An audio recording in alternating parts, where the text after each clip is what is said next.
Hello everyone, welcome to the Stalwart Initiative, and we're back for another look at Tasha's Cauldron of everything. Now we're moving on to the Barbarian stuff. Barbarian optional class features and new subclasses offered here on Tasha's. So let's get kicking. So first up at third level we get Primal Knowledge, and these are the optional class features.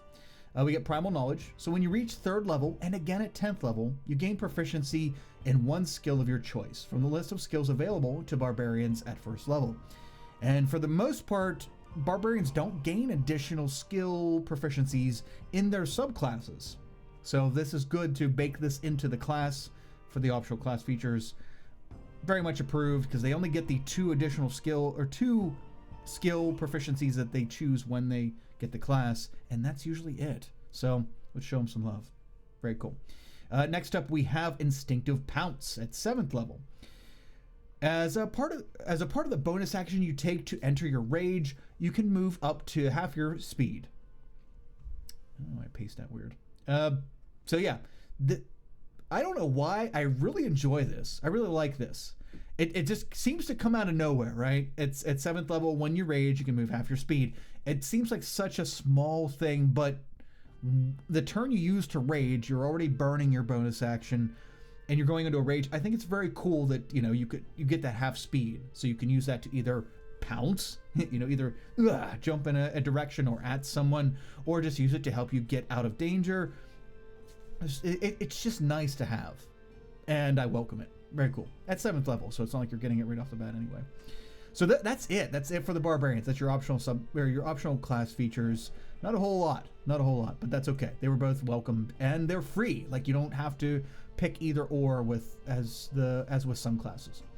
Let's move on to our subclasses. First up is Path of the Beast. Barbarians who walk the Path of the Beast draw their rage from a bestial spark burning within their souls. That beast bursts forth in the throes of rage, physically transforming the barbarian. Such a barbarian might be inhabited by a primal spirit or be descended from shapeshifters.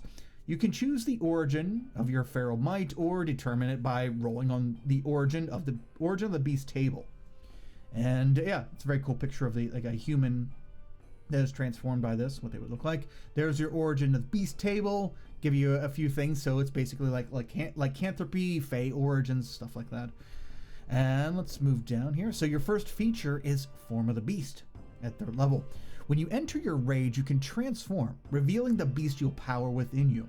Until the rage ends, you manifest a natural weapon. It counts as a simple melee weapon for you, and you add your strength modifier to the attack and damage rolls when you make an attack, when you make an attack with it as normal. You choose the weapon's form each time you rage. So it's going to last you throughout the entirety of your rage. You can have a bite attack, a claw attack, or a tail attack. Let's go over each of those. So the bite, your mouth transforms into a bestial muzzle or great mandibles, your choice. It deals 1d8 piercing damage on a hit, which is higher than the typical natural weapons for things like lizard folk and centaurs and stuff like that. So a d8's a little higher than the typical natural weapons. Once on each of your turns, when you deal damage to a creature with this bite, you regain a number of hit points equal to your proficiency bonus, provided you have less than half your hit points when you hit. I'm not too thrilled with this one. It's good that it's a d8, thankfully, but it's your proficiency bonus. It's based on your proficiency bonus, which scales super slow. So at 3rd level, you're regaining 2 hit points if you're under half. And at 3rd level, your hit points aren't that high. So by the time you're getting to do this, it just seems like it could be a little more. It's based on your proficiency, and you have to be half health to even benefit from this. So you're going to sacrifice one of your maybe 1d12 or 2d6 weapon attacks for this d8. And luckily you get to choose this, right? So it's not like you have to choose the bite, but it is nice to be able to regain the hit points, but you can only regain up to half, and it's only your proficiency bonus with each of those, and you can only do it once on your turn. It just seems a little limited to me, right? It seems like there should be a little more. if you can only go to half, well then why limit it to once on, is it once on each of your turns? Yes, each of your turns. So it can't even be with opportunity attacks. It just seems a little lacking there. But yeah, oh well. Next up we have claws. So each of your hands transforms into a claw, which you can use as a weapon if it's empty. It deals 1d6 slashing damage on a hit, and once on each of your turns when you attack with a claw using the attack action, you can make one additional claw attack as part of the same action. This to me personally renders the Berserker subclass Path of the Berserker for the Barbarian useless. All right, so not useless, but just I would never pick it now. Not that I would have in the first place, but the Berserker allows you to get a bonus action attack, but you eat while you're raging. You get a bonus action attack, but you suffer exhaustion at the end of that, which might not be that big a deal, but can be that big of a deal. This gives you no downside to that. It does restrict you to the 1d6 of your natural weapon, true, but it's part of your attack action, right? It gives you an additional attack on your attack action. And you do have to use your, the claw to begin with. I like it. I like the claws. Sorry, I'm still hung up on the Berserker part. I like this. Yeah, the claws. It is restricting you to using one of your attacks as your attack action for a d6 claw attack. So you're foregoing your max damage, and in exchange for having more attacks at a lower possible damage. But keep in mind that you are able to add your strength modifier to these. So you're getting flat damage no matter what, even if the rolls are bad. So it's kind of a wash. I like it. I like the claws thing. Cool. Next up we have the tail. You grow a lashing spiny tail, which deals 1d8 piercing damage on a hit and has the reach property. If a creature you can see within 10 feet of you hits you with an attack roll, you can use your reaction to swipe your tail and roll a d8. Applying a bonus to your AC equal to the number rolled, potentially causing the attack to miss you. This is fantastic. I'm not saying I would pick the tail every time, but I do very much like the tail. So you have reach. It gives you a reach attack, a d8 reach attack, that you could use as one of your attacks. But not only that, it gives you a new reaction, which is amazing. A new reaction that you can roll a d8 and apply it to your AC. An 8 added to your AC is phenomenal, especially as a barbarian where you're up in the face of the enemy. This is great. Or you don't have to be up in their face because you can be 10 feet away with this. I like it. It's good. D8 is decent damage, and the new reaction it gives you, fantastic option. Love it. So far, like in the subclass. And next up at 6th level, and that's all we get at 3rd level, right? So barbarians aren't showered with a bunch of 3rd level features, mind you. Right here, that's it. That's what we get for 3rd level. At 6th level, we get Bestial Soul. The feral power within you increases, causing the natural weapons of your form of the beast to count as magical for the purpose of overcoming resistance and immunity to non-magical attacks and damage. You can also alter your form to help you adapt to your surroundings. When you finish a short or long rest, choose one of the following benefits, which lasts until you finish your next short or long rest. It's great that these are on short rest as well. It's good. Let's see here. So first up, you have 3 options. You can pick either you gain a swimming speed equal to your walking speed, and you can breathe underwater. So breathing and swimming, cool. You gain a climbing speed equal to your walking speed, and you can climb difficult surfaces, including upside down on ceilings without needing to make an ability check. Very cool, spider climb-esque type ability, like it. And the third one is when you jump, you can make an athletics check to extend your jump by a number of feet equal to the check's total. And you can make this special check only once per turn. It's cool that they limit that, because as a barbarian, you can have a little too much fun with that. They don't limit it. Whatever, as a DM, I think it's cool. But allowing you to get that extra oomph for your jumps, and this can be vertical jumps or long jumps. So high jumps or long jumps, I think is mechanically what it is. Very cool. I like it. Nice 6th level feature. Next up at 10th level, you get Infectious Fury. When you hit a creature with your natural weapons while you're raging, the beast within you can curse your target with rabid fury. The target must succeed on a wisdom saving throw equal to 10 DC plus, or 8. The DC is 8 plus your con mod plus your proficiency bonus, or they suffer one of the following effects. Your choice. I'm really glad they made this your choice. The target must use its reaction to make a melee attack against another creature of your choice that you can see. So it has to be a melee attack, and it has to be, you know, within their reach. So typically 5 feet, 5 or 10, depending on their reach. So you can make them make a melee attack, which is nice if their enemies are close by. Or you can just have them take 2d12 psychic damage, and which is nice. Extra damage output, and it's psychic damage, which not a lot of creatures have resistance or immunity to. Very cool. You can use this feature a number of times equal to your proficiency bonus, and you regain all expended uses when you finish a long rest. Your proficiency bonus at this point is 4, so you can use this 4 times per long rest. That's 2d12 psychic damage 4 times per long rest, or you can do the make them attack each other. That is also cool, or your allies if you're some kind of weird psychopath. I don't know. I would just pity that party. But that's good. That's extra damage, and that can, I mean, that's 2 to 24 psychic damage just in one turn from this extra ability. That's pretty good. That's pretty good. Next up, for our capstone for this subclass, we get Call the Hunt. The beast within you grows so powerful that you can spread its ferocity to others and gain resilience from them joining your hunt. When you enter your rage, you can choose a number of other willing creatures you can see within 30 feet of you, equal to your constitution mod, a minimum of 1, and you gain 5 temporary hit points for each creature that accepts this feature.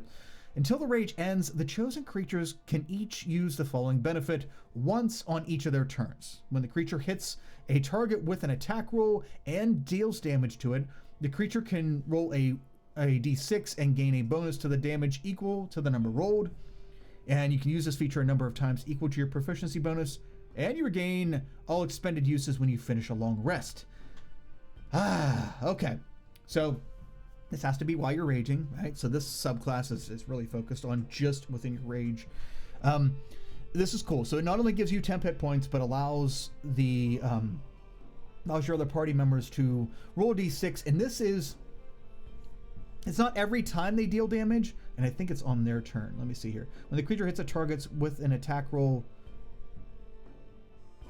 once on each of their turns. Okay, so that's okay, because this can add up tremendously, right? It's only a d6, and it's only on their turns, but it can be multiple creatures, right? You can use this multiple creatures, and each one of their turns, they can roll a d6. So this can add up quite quickly. It's not tremendously powerful, and you only gain 10 hit points up to however many creatures you affected with this, but I think it's really useful. And the damage can add up. You're not going to see it all up front, but it can add up because it's a d6 every attack per creature per round while it rages. I think it's the whole rage, right? Until the rage ends. Yep. So yeah, very cool. Call the Hunt, very cool. I like the path in general. Very cool, very nice. So next we move to the Path of Wild Magic. And at first I thought this was going to be like the Wild Magic Mage. They're the sorcerer. I was like, okay. I wasn't going to be that thrilled with it, but I do really enjoy this path as well. So many places in the multiverse abound with beauty, intense emotion, and rampant magic. The Feywild, the upper planes, and other realms of supernatural power radiate with such forces and can profoundly influence people. As folk of deep feeling, barbarians are especially susceptible to these wild influences, with some barbarians being transformed by the magic. These magic-suffused barbarians walk the path of wild magic. Elf, Tiefling, Aasimar, and Genasi barbarians often seek this path, eager to manifest the otherworldly magic of their ancestors. Just a pretty cool and fun path, in my opinion. So first up, at 3rd level, we get Magic Awareness. As an action, you can open your awareness to the presence of concentrated magic. Until the end of your next turn, you know the location of any spell or magic item within 60 feet of you that isn't behind total cover. When you sense a spell, you learn which school of magic it belongs to. You can use this feature a number of times equal to your proficiency bonus, and you regain all expended uses when you finish a long rest. this is good. I like the feature, though it feels a little lacking, right? So the range is good. 60 feet range is good, but the fact that all something has to do is be behind total cover to not be sensed by your ability, it kind of sucks, right? So if it's in someone's backpack, it's technically in total cover if you're standing in front of them. You know, I kind of wish it wasn't the total cover restriction, or that, or there was something else about it. That and the fact that the proficiency bonus doesn't scale very well, and this is an out of combat thing for the most part. I do like it that you can find spells with this, but again, behind total cover, if something's behind a wall, yeah, the total cover thing just doesn't set right. There needs to be a little bit less restriction on that. If you can think of a nice balanced way to put that, put it in the comments. Ha! Second, third level feature is Wild Surge. So yeah, we get more than one with this subclass. I really like having more than one thing. The magical energy roiling inside you sometimes erupts from you. When you enter your rage, roll on the wild magic table to determine the magical effect produced. If the effect requires a saving throw, the DC equals 8 plus your proficiency bonus plus your con mod. And when I first when I first thought of this, when you think of this subclass, I thought about the Wild Magic Sorcerer. I'm like, a lot of those things on the Wild Magic table either are just kind of flavor things and they're not useful, or they're detriments and they end up muddling what you're trying to do, which can sometimes be hilarious. Don't get me wrong, I like the randomness of it. I do. But this is a useful table of magical effects. I really like this. I think this is good, and I think barbarians need love like this. They don't need to be, they already have a tough time being the tank and being up in the face of the enemy, and to give them some detriments to that would make it even more rough on them. I like it that all these effects are pretty much benefits, and they're good too. They're good. So I'm not going to go over all these in depth because it would take forever, but I'm going to give basic roundabout here. So the first one makes like shadowy tendrils come around you, and you could do an AoE attack with necrotic damage, and you gain 10 hit points. The damage on that is pretty decent. So, but this is this one is not like a lot of the others, so that's decent damage and decent temp hit points, but it doesn't, that's it. Once you rage and you do this and it has the magical effect, that's it for that. If you roll a 1 on the d8, a lot of these other ones allow you to have continued effects as you rage. So it has like an initial effect, and then you can use it on each of your turns. Second one's a teleport. It's essentially like a misty step, and you can use that throughout your rage as a bonus action. Very useful, very cool, very powerful as a barbarian to be able to get that mobility. I like it. Awesome. Number 3 lets you summon like an intangible flump or pixie. Love that. I really wish they would have given you more options, but hey, flump and pixie, come on, that's a great option anyway. This is the one with AoE, right? At the end of your current turn, it explodes. Yeah. Okay, so it allows you to summon this little intangible immobile thing beside an enemy, and then it pops at the end of each turn. If you use it as your bonus action, deals 1d6 force damage, which isn't a lot, but it is a little tiny mini AoE, and it is force damage if they don't fail this, or if they don't pass the save. The fourth one is what's this? Oh yeah, this one infuses your weapon till the rage ends. The weapon's damage type becomes force, which is great for getting around resistances. Awesome. And it becomes light and thrown, so it turns your weapon, pick a weapon, right? So if you're holding a halberd or a great sword or an axe, you can make it light and thrown, which means you should have a dagger or a short sword or something on hand, because you can do the offhand attack. It's great. So it makes your weapon deal force damage, and it can be light and thrown. So you're chucking great swords across the battlefield. I love it. And it comes back to you, so even cooler. The fifth one is when you hit a creature with an attack roll, the creature takes force damage. And yeah, okay. So that's just additional damage. Whenever a creature hits you, creature hits you. I knew there was something different for that. When a creature hits you, you deal damage to it. It's force damage. It's not much, but it adds up, especially if you're getting pummeled by multiple creatures. Very cool. The sixth one is you gain a +1 bonus to your AC and all allies around you, so it gives you a 10-foot aura. Allies around you also gain that +1 bonus. Fantastic. And the seventh one gives you essentially an aura of 15 feet, makes it difficult terrain around you for your enemies, which is nice. I thought it was going to be for everyone, but it's just for your enemies. Your allies don't have to worry about that. So makes difficult terrain around you. If you can close in the distance and get to an enemy, they're going to have a hard time getting away from you because this aura is 15 feet as vines and flowers grow up around you and start like grabbing their legs and stuff. Very cool. And the last one is a bolt of light. So you get a little Iron Man / what's the artificer? The armor artificer attack. It only does a d6 of radiant damage, but it can blind the enemy, and you can use it as a bonus action for the rest of your rage, giving you a ranged attack of 30 feet that can blind the enemy for your bonus action. Amazing. Love it. Very cool. At 6th level, you get bolstering magic. You can harness your wild magic to bolster yourself or a companion. As an action, you can touch one creature, which can be yourself, very important, and confer one of the following benefits of your choice to that creature. For 10 minutes, now, see this, you don't even have to be raging to get this bonus, and that's why I like it for barbarians to have at least some things that they can benefit from outside of their rage. Most of the Path of the Beast thing that we were looking at earlier, most of that has to be in your rage. This is outside of your rage or within your rage as well. So for 10 minutes, the creature can roll a d3. I'm just going to like give a deadpan face right here. A d3. There are d3s out there, but you're asking a d3 for, I don't understand. 5e never uses d3s. A d3. Really? We couldn't do a d4. Whatever, let's move on. The creature can roll a d3 whenever making an attack roll or an ability check and add the number rolled to the d20 rolled. Okay, why'd you just do a d4? Just do a d4. I don't understand. I get it, the wild magic thing. I don't understand. Just do a d4. Yikes. Next up is roll a d3. Hey, your other choice is roll a d3, which you probably don't have on hand. I don't have a d3. I've been playing D&D for a while, and I don't have a d3 because I never need it. You know, why would I need it? But hey, roll a d3.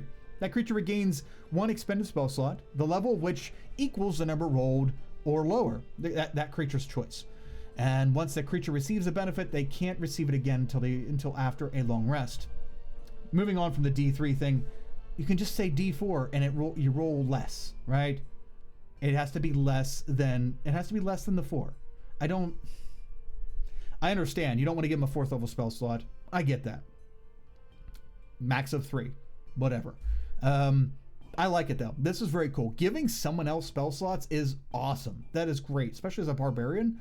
Now you have utility. Crazy thought. You can take this action a number of times equal to your proficiency bonus, and you regain all expended uses when you finish a long rest. So your proficiency bonus at 6th level is 3, so you get minimum of 3 times with this.